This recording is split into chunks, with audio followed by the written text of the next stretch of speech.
Đấy mọi người ạ, nhà ông Vàng Sáng Phừ sắt chuẩn bị lên bân rồi nha. Có vác thời gian. Thế mọi người ơi, toàn cảnh đấy nha. Khách đang chuẩn bị lên dần rồi.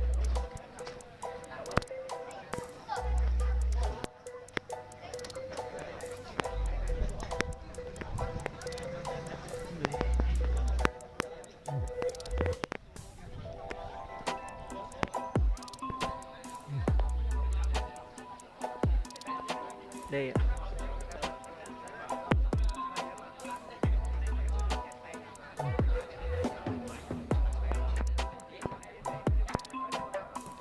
Ngôi nhà của ông.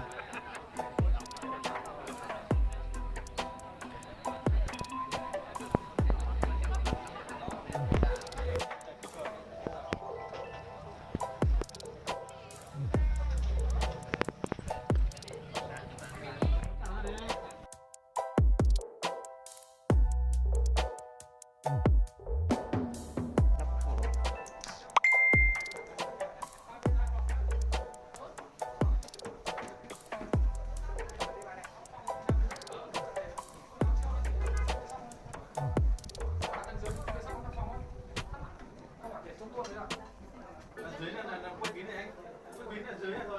Thế là nó để chống nó không có phòng nhảy gì.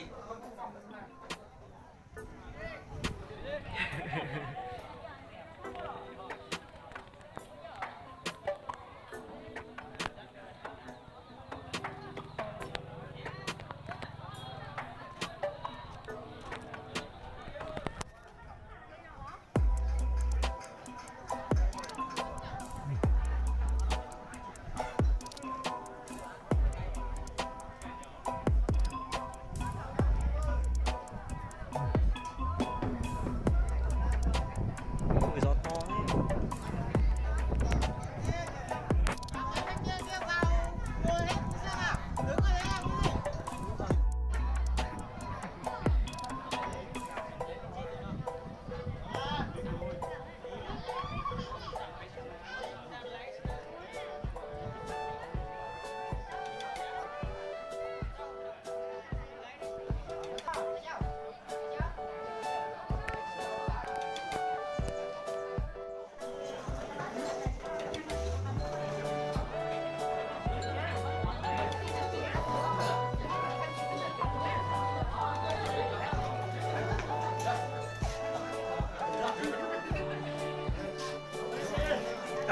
Hello mọi người.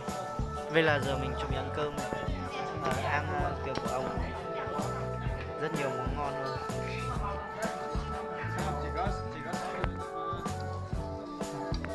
Sáu người mà vẫn.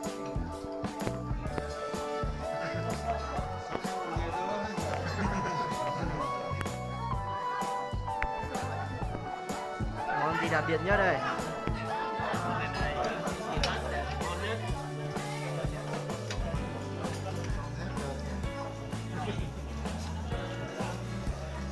Đây, đua gần cho mọi người xem nha.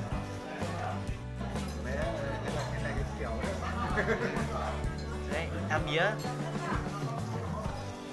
Ngon. Làm chén rượu đây. Chú cháu mình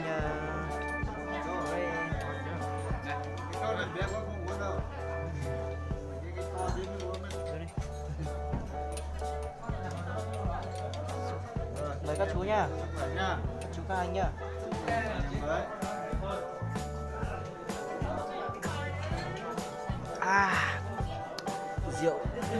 Rượu ngon quá.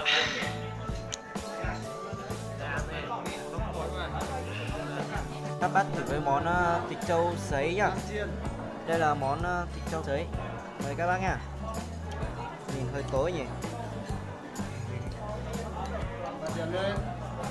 Thôi.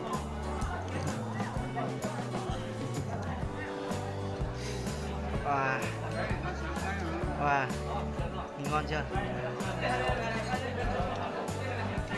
Ngon đấy.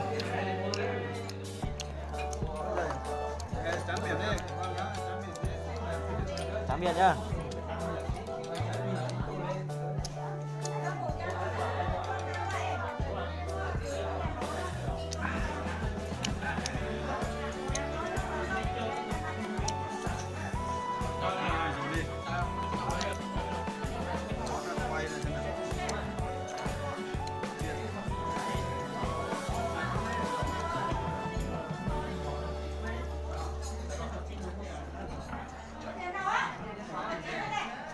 Thôi, mình xin dừng clip đây. Nếu mà người thấy hay thì nhớ like và chia sẻ và đăng ký kênh của mình.